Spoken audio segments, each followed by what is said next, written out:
എല്ലാ സ്വത്തും കോക്കിലാക്ക് കൊടുത്തു. 250 കോടി എല്ലാ സ്വത്തും കോക്കിലാക്കും എൻ്റെ അമ്മയ്ക്കും. ഞാൻ പാപ്പറാണ്. എൻ്റെ കയ്യിൽ ഒന്നുമില്ല. എന്നെ ഒന്നും பண்ண முடியாது. വേണം അറസ്റ്റ് பண்ணிட்டு പോங்க. പരവായില്ല. Thank you so much. എന്തിനായിരിക്കും ഇങ്ങനെ ഒരു വാക്ക് ആക്ടർ ബാല പറഞ്ഞിട്ടുണ്ടാവുക? 250 കോടി രൂപ മുഴുവനായിട്ടും ഇതാ ഭാര്യക്ക് കൊടുത്തിരിക്കുന്നു. മൂന്നാമത്തെ ഭാര്യ തോന്നുന്നു അല്ലെ? മൂന്നാമത്തെ ഭാര്യ അവർക്ക് കൊടുത്തിരിക്കുന്നു. എന്നെ അറസ്റ്റ് ചെയ്ത് കൊണ്ടുപോയിക്കോളൂ, ഞാൻ പാപ്പരാണ്, എന്റെ കയ്യിലൊന്നുമില്ല. ഇതിൽ നിന്ന് വ്യക്തമായ ഒരു കാര്യം മനസ്സിലാക്കാം. ഇവിടെ അമൃത സുരേഷ് കൃത്യമായി കാലങ്ങൾക്ക് മുമ്പ് തന്നെ പറഞ്ഞ ഒരു കാര്യമുണ്ട്. അവരുടെ മകളുടെ പേരിൽ ഒരു ഇൻഷുറൻസ് തുകയുണ്ട്. ഏകദേശം 15 ലക്ഷം രൂപ ഉണ്ട് എന്നാ പറയുന്നത്. കുട്ടിക്ക് ഒരു 18 വയസ്സാവുമ്പോൾ അത് കിട്ടും. ആകെ ആ കുട്ടിക്ക് നീക്കിരിപ്പായി വെച്ചിട്ടുള്ള ഒരു ഫണ്ട്, അത് കള്ള ഒപ്പിട്ടിട്ട് ബാല അടിച്ചെടുത്തു എന്നുള്ളത് എന്താവും അതല്ലേ? എന്തിലൊക്കെ ആവട്ടെ, എന്തായാലും വീണ്ടും വന്നിരിക്കണം, എന്നെ ജീവിക്കാൻ സമ്മതിക്കുന്നില്ല എന്ന് പറഞ്ഞുകൊണ്ടും, അതുകൂടാതെ തന്നെ എല്ലാത്തിനും കാരണക്കാരൻ മൊട്ട അരുണാണെന്ന് റിപ്പോർട്ട് ചാനലിലെ മൊട്ട അരുണാണത്രേ എല്ലാ വിഷയങ്ങളുടെയും പിന്നിൽ കിടന്ന് കളിച്ച വ്യക്തി. നമുക്ക് എന്തായാലും മുഴുവനായിട്ടൊന്ന് കാണാൻ കേട്ടോ. കുറെ കാലത്തിന് ശേഷം വീണ്ടും വന്നിരിക്കുകയാണ് ചേട്ടായി. നമസ്കാരം. സന്തോഷ വാർത്ത. ഇന്ന് കേസ് ഉണ്ടായിരുന്നു, ഇന്നില്ല. നാളെ ട്യൂസ്ഡേ 2-ാം തീയതി കേസ് വിളിച്ചിരിക്കുകയാണ്. That is no negotiation. ഇത് 10 വർഷം മുമ്പ് തീർന്ന ഒരു കാര്യം. 10 കൊല്ലം മുമ്പ് തീർന്ന കാര്യം. അപ്പോൾ എല്ലാവരും യൂട്യൂബേഴ്സ് ചില പൊരിക്കിങ്ങളാർക്കാണെങ്കിലേ അവനെല്ലാവരും പറയുന്നു, നിങ്ങൾ കൊടുത്തു കഴിഞ്ഞു, അറിവ് കെട്ടവങ്ങളാ. The settlement is done in the court, in front of the judge. ചെക്കില്ല, DD കൊടുക്കണം. കൊടുത്തു കഴിഞ്ഞു. എന്നിട്ടും കൊടുക്കാൻ പോയപ്പോഴാണ് ഇത്രയും പ്രശ്നം വന്നത്. Understand my feelings. 100 പേരില്ലെങ്കിൽ ഒരു 10 പേരെങ്കിലും എന്നെ വിശ്വസിക്കല്ലേ. നാളെയും കേസ്. സന്തോഷ വാർത്ത. നാളെ എനിക്ക് നിയമം കിട്ടണം. നാളെ എനിക്ക് നിയമം കിട്ടിയിരിക്കണം. ഈ കേരളത്തിൽ എനിക്ക് കിട്ടിയിരിക്കണം. കോർട്ട് പറയണം. ഒരു കവറിലാക്കി കൊണ്ടുവന്നാൽ മതിയോ ചേട്ടാ ഈ നിയമം? നീതിയാണ് ചേട്ടന് വേണ്ടത്. നീതി ആരെങ്കിലൊക്കെ വാങ്ങിക്കൊടുക്കണം കേട്ടോ. അതായത് ഇദ്ദേഹത്തിന്റെ മുൻ ഭാര്യ അമൃത സുരേഷ്, അവര് കോടതിയിൽ ന്യായമായ ഒരു കാര്യം പറഞ്ഞിട്ടുണ്ടായിരുന്നു. എന്റെ മകൾക്ക് ജീവിക്കാനുള്ള സംവിധാനം വേണം.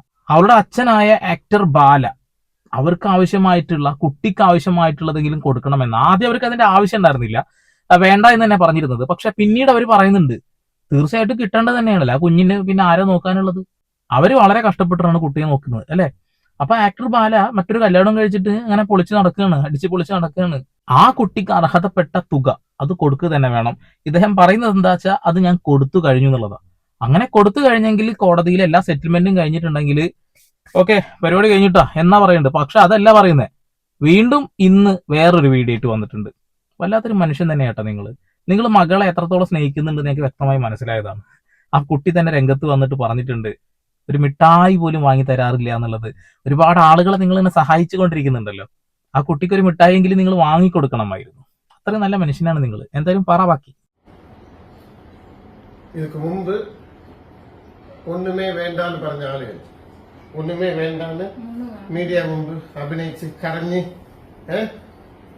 ക്യാമറ മുമ്പ് അഭിനയിച്ച് കരഞ്ഞ ആളുകൾ എന്നെ വിളിച്ച് വരുത്തി വയ്യാതിരിക്കുന്ന സമയത്ത് വളരെ മോശമായിട്ടുള്ള രീതിയിലുള്ള എക്സ്പീരിയൻസ് ഒന്നും അതെല്ലാം പോട്ടെ. പിന്നെ ഫോൺ കോളിൽ വിളിച്ച് നെഗോസിയേഷൻ നടത്തുന്നുണ്ട്.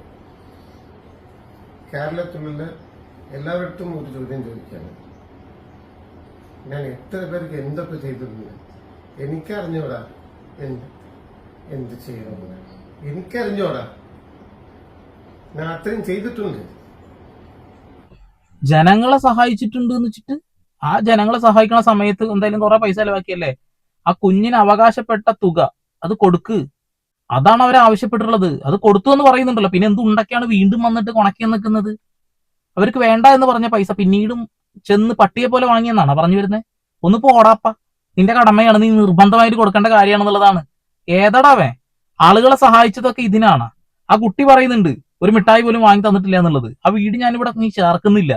ആ കുട്ടി വളരെ കരഞ്ഞുകൊണ്ട് സങ്കടപ്പെട്ടുകൊണ്ട് നിങ്ങളെ കുറിച്ച് പറഞ്ഞ കുറച്ച് കാര്യങ്ങളുണ്ട് എന്റെ പൊന്ന് ബ്രോ, എന്റെ പൊന്നെ, ഇനി ഞങ്ങളെ കൊണ്ട് അത് കുത്തി പൊക്കിപ്പിക്കരുത് മോനെ.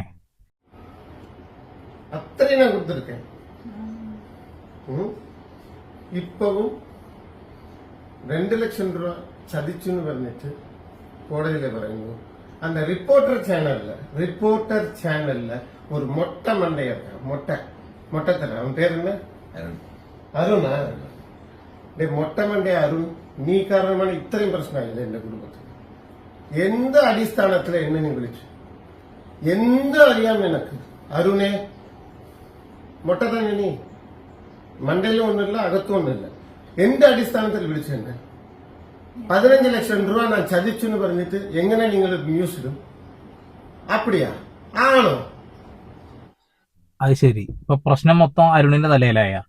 അന്ന് കൃത്യമായിട്ട് അമൃത സുരേഷിനെ അവിടെ ഇന്റർവ്യൂ നടത്തി അവര് പറഞ്ഞ വാക്കുകളാണ് കോടതിയിൽ സബ്മിറ്റ് ചെയ്ത ഒരുപാട് പേപ്പറിൽ നിന്നും കുറച്ച് പേപ്പറുകൾ കാണാനില്ല എന്നും ചില പേപ്പറുകളിൽ എന്തൊക്കെയോ മാറ്റങ്ങൾ വരുത്തിയതായിട്ട് കാണുകയും അത് അന്വേഷിക്കുകയും ചെയ്തപ്പോ നിങ്ങൾ കള്ള ഒപ്പിട്ടിട്ട് ആ പെൺകുട്ടിക്ക് മാറ്റിവെച്ച, നിങ്ങളുടെ കുഞ്ഞിന് വേണ്ടി മാറ്റിവെച്ച 15 ലക്ഷം രൂപയിൽ നിന്നും അതൊക്കെ അടിച്ചെടുത്തു എന്നുള്ളത് ഇതൊന്നും റിപ്പോർട്ടർ ചാനൽ പറയുന്നതല്ല. റിപ്പോർട്ടർ ചാനൽ നിങ്ങളുടെ മുൻ ഭാര്യ വന്ന് ഇന്റർവ്യൂ നടത്തിയ ഒരു കാര്യമാണ് പറയുന്നത്. പിന്നെ അവര് കൃത്യമായിട്ട് കോടതിയിൽ നടക്കുന്ന ഒരു വിഷയം വിത്ത് എവിഡൻസ് തന്നെയാണ് സംസാരിച്ചിട്ടുണ്ടാവുക. അല്ലാത്ത പക്ഷം നിങ്ങൾക്ക് അരുൺകുമാറിനെ വിളിച്ചങ്ങൾ ചോദിച്ചുകൂടെ എന്താടാ നീ അത് ചെയ്തതെന്നുള്ളത്? അതൊന്നും ചോദിക്കാതെ സെറ്റിൽമെന്റ് ആയ ഒരു വിഷയം വീണ്ടും കുത്തിപ്പോക്കേണ്ട ആവശ്യം എന്തുള്ളത്? ഒക്കെ കഴിഞ്ഞപ്പോ പിന്നെ വീണ്ടും തുടങ്ങുകയാണോ? ഇത് 10 വർഷം വലിച്ചു നീട്ടിയെന്നും പെട്ടെന്ന് തീർക്കാൻ കഴിയുന്ന ഒരു കാര്യമാണെന്ന് നിങ്ങൾ പറയുന്നുണ്ടല്ലോ. നിങ്ങൾ ആ സെറ്റിൽമെന്റ് മുന്നേ തന്നെ ചെയ്തിരുന്നെങ്കിൽ ഈ കുഴപ്പമൊന്നും ഉണ്ടാവില്ലല്ലോ. പൊന്നെ, നിങ്ങളുടെ കൂടെ ഉണ്ടായിരുന്ന എലിസബത്ത് എന്ന് പറയുന്ന ആ ഒരു സ്ത്രീയും പല കാര്യങ്ങളും പുറത്ത് ഇങ്ങനെ പറഞ്ഞുകൊണ്ടേ ഇരിക്കുന്നുണ്ട്. അപ്പൊ നിങ്ങൾ അത്ര വലിയ മാന്യനാണെന്നൊന്നും ഞങ്ങൾ വിശ്വസിക്കുന്നില്ല. നിങ്ങൾ ആളുകളെ സഹായിക്കുന്നുണ്ടെന്ന് കരുതിക്കൊണ്ട് എല്ലാ ഊളത്തരവും ആളുകൾ വിശ്വസിക്കണം നിർബന്ധമൊന്നുമില്ലല്ലോ ചേട്ടാ. അവിടെ നിന്ന് തുടങ്ങിയതാ ഈ പ്രശ്നം. ഇത് എങ്ങനെ, എന്ത് അടിസ്ഥാനം? உங்களுக்கு ரெக்கார்ட்ஸ் இருக்கணும். ரெக்கார்ட்ஸ் இல்லாம ஒரு சாட்டலைட் சேனல், ரிப்போர்ட்டர் சேனல் எப்படி எங்க நீங்கள் அது பாருங்க. If you dare come in live, எங்கிட்ட பேசு, லைவ்ல பேசு. அருண் தானே பேரு? மொட்டையா இருக்கும் அருண். லைவ்ல பேசு. என் குடும்பம் எவ்வளவு கஷ்டப்படுது മനസ്സിലാവുന്നുണ്ടോ? നീ പറഞ്ഞ ഒറ്റ ഒരു കള്ളത്തനം കൊണ്ട് ഒരു കുടുംബം നശിപ്പിക്കാനാണ്. പിന്നെ അവരുടെ ഇൻഫ്ലുവൻസ് ആയിരിക്കും. ആയിക്കോട്ടെ, ഞാൻ തെറ്റ് ചെയ്തില്ലെന്നുള്ള എല്ലാ എവിഡൻസും ഞാൻ കൊടുത്തു കഴിഞ്ഞു. ഞാൻ ഇട്ടിരിക്കുന്ന FD ഡെപ്പോസിറ്റ് എല്ലാം കൊടുത്തു കഴിഞ്ഞു. കോടതിയെ എങ്ങനെ പറ്റിക്കാൻ പറ്റും? എങ്ങനെ പറ്റിക്കാൻ? നിങ്ങൾ മണ്ടന്മാരാണോ? കോടതി മുമ്പ് വെച്ചല്ലേ ഒപ്പിടുന്നത്?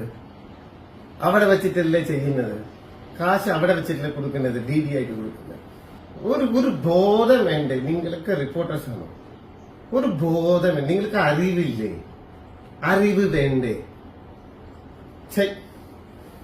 നിനക്ക് ധൈര്യം ഉണ്ടെങ്കിൽ ഇത് അരുണെ എന്നെ വിളിക്കും. ഏടോ, ഒരു കാര്യം ചോദിച്ചോട്ടെ, നിങ്ങൾ സെറ്റിൽമെന്റ് ചെയ്തല്ലോ, പിന്നെ എന്തിനാണ് ആ ഒരു സ്ത്രീയെ വീണ്ടും വലിച്ചു കീറാൻ വേണ്ടി ഇങ്ങനെ ഓരോ ഊളത്തരം പറയുന്നത്? അവരുടെ ഇൻഫ്ലുവൻസ് കാരണം കൊണ്ട് മറ്റുള്ള മീഡിയാസിനെ കൊണ്ട് ചെയ്യിച്ചു എന്നാ പറയുന്നത്. അവർ തെളിവ് സഹിതം സംസാരിച്ചിട്ടുള്ളത്. ഇനി സംശയമുണ്ടോ? അവര് സോഷ്യൽ മീഡിയയിൽ വന്നിട്ട് ഒരു നുണയും പറഞ്ഞിട്ടൊന്നും ഞാൻ വിശ്വസിക്കുന്നില്ല. അന്ന് 15 ലക്ഷം രൂപ അദ്ദേഹം അടിച്ചു മാറ്റി എന്ന് പറയുന്ന ആ ഒരു വീഡിയോ നിങ്ങളൊന്ന് കാണണം. അപ്പോ ആ പേജിൽ പറയുന്നതെന്ന് പറഞ്ഞു കഴിഞ്ഞാല് മോൾക്ക് ആകെപ്പാടെ കൊടുത്തിരിക്കുന്ന ഒരു ഇൻഷുറൻസ് പോളിസി ഉണ്ട് HDFCയില്. അപ്പൊ അതിനെക്കുറിച്ച് സംസാരിക്കുന്ന ഒരു പേജാണ്. അപ്പൊ അതിനകത്ത് എന്താ, മകൾക്ക് മെച്യൂർ ആയതിനു ശേഷം മാത്രം അവർക്ക് മാത്രമേ എടുക്കാൻ പാടുള്ളൂ എന്നൊക്കെ ഡീറ്റെയിൽ ആയിട്ട് എഴുതിയിരിക്കുന്ന ഒരു കാര്യമാണ്. അപ്പോ ഈ ഡോക്യുമെന്റ്സ് പരിശോധിച്ചപ്പം ഈ ഒരു സംഭവമാണ് മിസ്സിങ്. മാത്രല്ല, എന്നിട്ട് ആ ഒരു ഫുൾ പേജ് ഫോഴ്സ്ഡ് ആയിട്ടാണ് വെച്ചിരിക്കുന്നത്. മൊത്തം വ്യത്യാസം. അപ്പോ എനിക്ക് സംശയം തോന്നിട്ട് ഞാൻ HDFC ബാങ്കിൽ വിളിച്ചു ചോദിക്കും. അവിടെ വിളിച്ചു ചോദിച്ചപ്പോഴാണ് അറിയുന്നത് ആ ഇൻഷുറൻസ് മൊത്തം സറണ്ടർ ചെയ്യുകയും പിന്നെ അതിനകത്തുള്ള പൈസ മൊത്തം എടുക്കുകയൊക്കെ ചെയ്തു. കേട്ടില്ലേ? അമ്മാതിരി പരിപാടി ചെയ്തു വെച്ചിട്ടുണ്ട്. അമൃത തന്നെയാണ് അന്ന് പറഞ്ഞിട്ടുള്ളത്. ഇനി കിടന്ന് കരയരുത്. ഞാൻ കാര്യമായിട്ട് പറയണം. ഇനി നിങ്ങൾ ഈ വിഷയം വിടണം. നിങ്ങൾ എന്തുണ്ടൊക്കെയാണ് ഇത് വീണ്ടും കുത്തിപ്പോക്കുന്നത്? എല്ലാ വിഷയം പരിഹരിച്ച പിന്നെ എന്തിനാ നോക്കുന്നത്? നിങ്ങൾ എന്തായാലും ഒരുപാട് ആളുകൾ സഹായിച്ചല്ലോ. അവരെ സഹായിച്ചത് നിങ്ങൾ സ്നേഹത്തോടു കൂടിയാണെന്നുണ്ടെങ്കിൽ അതിന്റെ ഒരു ചെറിയ അംശം ആ കുഞ്ഞിനോട് നിങ്ങൾ കാണിച്ചിരുന്നെങ്കിൽ ഈ വിഷയത്തിൽ അവർ കേസ് കൊടുത്ത സമയത്ത് തന്നെ ആ കുട്ടിക്ക് ആവശ്യമായ, ജീവിക്കാൻ ആവശ്യമായ അവകാശപ്പെട്ട തുക കൊടുത്തിട്ട് നിങ്ങൾ മിണ്ടാതിരുന്നിരുന്നെങ്കിൽ കുഴപ്പമില്ല. എന്റെ കയ്യിൽ 5 പൈസ ഇല്ല, ഞാനിപ്പോ പാപ്പരാണ്, എല്ലാം എന്റെ ഭാര്യക്ക് കൊടുത്തു, ഇനി എന്നെ കൊണ്ടുപോക്കോ എന്നൊക്കെ പറയുന്നത് കൂളത്തരാണെന്നുള്ളതാണ്. നിങ്ങൾ ഇത്രയും വലിയ കോടീശ്വരനായിട്ട് ആ 15 ലക്ഷം അടിച്ചു മാറ്റിയെന്ന് തന്നെയാണ് ചോദിക്കാനുള്ളത്. കാരണം അത് അമൃത തന്നെ TV ചാനലിൽ വന്ന് പറഞ്ഞ കാര്യങ്ങളാന്നുള്ളതാണ്. ഇനിയും നിങ്ങളുടെ പ്രഹസനം അവസാനിപ്പിക്കുക. ആ കുഞ്ഞിന് കൊടുക്കാനുള്ളത് കൊടുത്തല്ലോ നിങ്ങൾ. ഇനി അവരവരുടെ പാട്ടിന് വിട്. അവരങ്ങനെ സന്തോഷത്തോട് മുന്നോട്ട് പോട്ടെ. എല്ലാം പറഞ്ഞ് കോംപ്രമൈസ് ആയെങ്കിൽ, എല്ലാം കോടതിയിൽ തീർപ്പായെങ്കിൽ, ഇനിയെങ്കിലും ആ വാ ഒന്ന് അടക്ക്, അത്രേ പറയുന്നുള്ളൂ. നിങ്ങളെ വേട്ടയാടുന്ന കഥകളാണ് നിങ്ങൾ പറയുന്നത്. ഒരു സ്ത്രീയുടെ ജീവിതം തന്നെ തകർന്ന് തരിപ്പണായി കിടക്കുക. നിങ്ങളെ വിശ്വസിച്ച് നിങ്ങളെ കൂടെ വന്ന ആ ഒരു പെൺകുട്ടിയുടെ ലൈഫ് കോഞ്ഞാട്ടയായി കിടക്കുക എന്നുള്ളതാണ്. നിങ്ങളിലുണ്ടായ ആ ഒരു കുഞ്ഞിനെ അവരാണ് നോക്കേണ്ടത്. അപ്പൊ അവർക്ക് അവകാശപ്പെട്ട ആ ഒരു കാര്യം കൊടുക്കുക. നിങ്ങൾ വേറെ കല്യാണം കഴിഞ്ഞല്ലോ, കുഞ്ഞായില്ലേ, അപ്പൊ ആ ഒരു കാര്യങ്ങളൊക്കെ ആയിട്ട് മുന്നോട്ട് പോവാന്നല്ലാതെ ഇതിൽ എന്തിനാടാ വെറുതെ കോലിട്ടിളക്കാൻ നിൽക്കുന്നത്? അത്ര എനിക്ക് പറയാനുള്ളൂ. നിങ്ങളുടെ അഭിപ്രായം ഒന്ന് രേഖപ്പെടുത്ത്. ഈ ചങ്ങായി പറയുന്നതിൽ എന്തൊക്കെ തകരാറുള്ള പോലെ ഉണ്ടല്ലേ. അപ്പൊ വീണ്ടും വരെ പുതിയ വാർത്താവിശേഷങ്ങളുമായി സന്ദീപ് എടപ്പാൾ സൈനിങ് ഓഫ്.